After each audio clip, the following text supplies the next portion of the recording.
lá, si, do, re, mi, fá, sol, lá, si. Entendeu? Então vamos começar assim como está fazendo o professor aí. Trate, olha, quando você vai soprar, preste atenção como vai soprar. Vai colocar o instrumento e ele sopra. O sopro tem que entrar só aqui, não pode espalhar assim. Não, tem que... Aí está espalhando o ar, professor.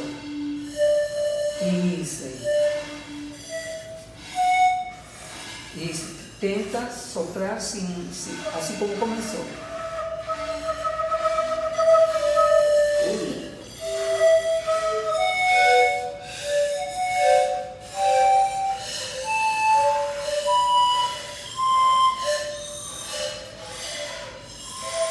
Isso. Quando vai para a máxima, vai afinando o lado. Tá vendo? Mas você não está fazendo aquele isso, aquele tem que fazer. Quase, vamos cortar. Quase, não coloca nada ali no meio. Aí, tá assim.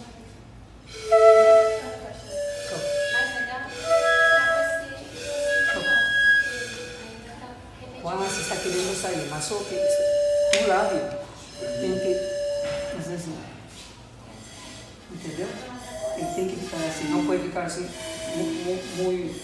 Se fica assim, não vai sair. Entendeu? Tem que ficar